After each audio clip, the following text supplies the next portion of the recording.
ಮದುವೆಯಾಗುತ್ತಾನೆ. ಕಾಲಾಂತರದಲ್ಲಿ ತನ್ನ ಗಂಡ ಅನ್ಯ ಜಾತಿಯ ಮಾಂಸಾಹಾರಿ ಎಂದು ತಿಳಿದು ಕ್ಷುದ್ರಳಾಗಿ ಇವನು ಬ್ರಾಹ್ಮಣನಲ್ಲ, ಅನ್ಯ ಜಾತಿಯವನು, ಸುಳ್ಳು ಹೇಳಿ ನನ್ನನ್ನು ಮದುವೆಯಾಗಿ ಬ್ರಾಹ್ಮಣ ಕುಲದ ಆಚಾರ ವಿಚಾರಗಳಿಗೆ ಅಪಚಾರವೆಸಗಿದ್ದಾನೆ. ಈ ಪಾಪಿಯನ್ನು ಜೀವ ಸಹಿತ ಬಿಡಬಾರದೆಂದು ರೌದ್ರಾವತಾರ ತಾಳಿ ಆರ್ಭಟಿಸುತ್ತ ಬರುತ್ತಾಳೆ. ಆಗ ಮೋಸ ಮೋಸ, ಅನ್ಯ ಜಾತಿ ಗಂಡಿನಿಂದ ಬ್ರಾಹ್ಮಣ ಹೆಣ್ಣಿಗೆ ಅತೀವ ಮೋಸ.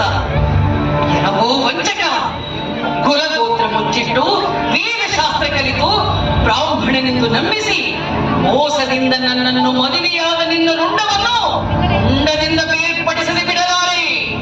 ಬೇಡ, ನನ್ನನ್ನೇನು ಮಾಡಬೇಡ. ನಿನ್ನ ಮೇಲಿನ ಅತೀವ ಮೋಹದಿಂದ ನಾನು ಈ ರೀತಿ ಮಾಡಬೇಕಾಯಿತು. ಮಾಡಿದ ಅಪರಾಧಕ್ಕೆ ಕ್ಷಮೆ ಇರಲಿ. ಕ್ಷಮೆ ಅದೆಂದಿಗೂ ಸಾಧ್ಯವಿಲ್ಲ. ನೀನು ಮಾಡಿರುವುದು ಕ್ಷಮಿಸಲಾರದ ಅಕ್ಷಮ್ಯ ಅಪರಾಧ. ಬ್ರಾಹ್ಮಣ್ಯ ಕುಲ ಸಂಪ್ರದಾಯಗಳನ್ನು ಗಾಳಿಗೆ ತೂರಿ ಮಾಂಸ ಭುಂಜಿಸಿ ಬ್ರಾಹ್ಮಣ ಕುಲ ಮರ್ಯಾದೆಗೆ ಮಸು ಬಳಿದ ಪರಮ ಪಾಪಿ ನೀನು. ಸುಳ್ಳು, ಮೋಸ, ವಂಚನೆಗಳಿಂದ ಕುಲ ಸ್ತ್ರೀಯರ ಕೊಲೆಗೆಡಿಸುವ ನಿನ್ನಂಥ ದ್ರೋಹಿ ಬದುಕಿರಲೇಬಾರದು. ದುಡುಕಬೇಡ, ವಿಚಾರಿಸು. ಎಷ್ಟಾದರೂ ನಾನು ನಿನ್ನ ಗಂಡ. ಅಲ್ಲ ಅಲ್ಲ ಅಲ್ಲ, ಮನುಕುಲಕ್ಕೆ ದಂಡವಾಗಿ ಭಂಡ ದೇಹ ಹೊತ್ತು ಬಂದಿರುವ ಕೆಟ್ಟ ಪಿಂಡ ನೀನು. ಇಂದು ನಿನ್ನ ರುಂಡ ಚೆಂಡಾಡದೇ ಬಿಡಲಾರೆ. ಸಿದ್ಧನಾಗು ಸಾವಿಗೆ ಶರಣಾಗಲು. ನನ್ನ ಸಾವು ಅದು ನಿನ್ನ ಕೈಯಿಂದ. ಅಯ್ಯೋ ಹುಚ್ಚಿ, ಅಸಾಧ್ಯದ ಕನಸು ಕಾಣುತ್ತಿರುವೆ ನೀನು. ಸಕಲ ವಿದ್ಯಾ ಪಾರಂಗತರಾದ ನನ್ನನ್ನು ನೀನೇನು ಮಾಡಲು ಸಾಧ್ಯವಿಲ್ಲ. ಈಗ ನೋಡು ನನ್ನ ಮಾಯಾ ವಿದ್ಯೆಯನ್ನು.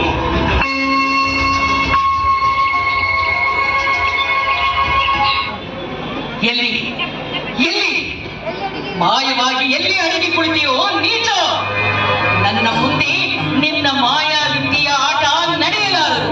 ಅದಾವ ಪ್ರಾಣಿಯ ದೇಹದಲ್ಲಿ ಅಡಗಿ ಕುಳಿತೀವಿಯೋ ಆರೋ ನನ್ನೆದುರು ಬಾ.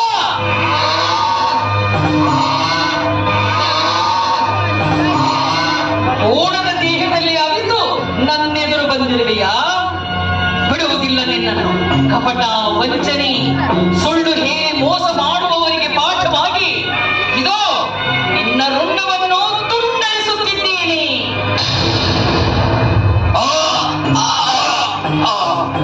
ಈ ರೀತಿ ಕೋಣನ ದೇಹದಲ್ಲಿ ಅಡಗಿ ಕುಳಿತಿದ್ದ ಗಂಡನ ರುಂಡವನ್ನು ಕತ್ತರಿಸಿ ಆವೇಶಗೊಂಡು ಮನೆಗೆ ಬೆಂಕಿ ಹಚ್ಚಿ ತಾನು ಅಗ್ನಿಗೆ ಆಹುತಿಯಾಗುತ್ತಾಳೆ.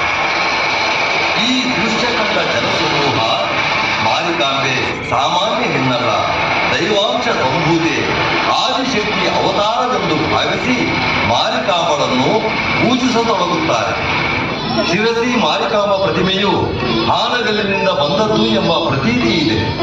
ಹಾನಗಲ್ಲಿನ ದುರ್ಗಾದೇವಿ ಪ್ರತಿಮೆಯನ್ನು ಕಳ್ಳರು ಕತ್ತೊಯ್ದು ಶಿರಸಿಯ ಕೆರೆ ದಂಡೆಯಲ್ಲಿ ವಜ್ರ ವೈಡೂರ್ಯಗಳಿಂದ ಕೂಡಿದ ಬಂಗಾರದ ಆಭರಣಗಳನ್ನು ದೋಚಿ ದೇವಿ ಪ್ರತಿಮೆಯನ್ನು ಕೆರೆಯಲ್ಲಿ ಎಸೆದು ಹೋಗಿರುತ್ತಾರೆ.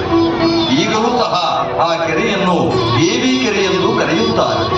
ಕಾಲಾಂತರದಲ್ಲಿ ಅಸಾದಿ ಕುಟುಂಬದ ಬಸಪ್ಪನ ಕನಸಿನಲ್ಲಿ ದೇವಿ ಬಂದು ನಾನು ಕೆರೆಯಲ್ಲಿದ್ದೇನೆ, ನನಗೊಂದು ಸ್ಥಾನ ಕೊಡು ಎಂದಾಗ ಊರ ಗೌಡನಿಗೆ ತಿಳಿಸಿ ಕೆರೆಯಿಂದ ದೇವಿ ಪ್ರತಿಮೆಯನ್ನು ಹೊರತೆಗೆದು ಆಗ ಶಿರಸಿಯನ್ನು ಆಡುತ್ತಿದ್ದ ಇಮ್ಮಡಿ ಸದಾಶಿವರಾಯರಿಂದ 1689ರಲ್ಲಿ ಶ್ರೀ ಮಾರಿಕಾಂಬೆ ದೇವಸ್ಥಾನವನ್ನು ಕಟ್ಟಿಸಲ್ಪಡುತ್ತದೆ.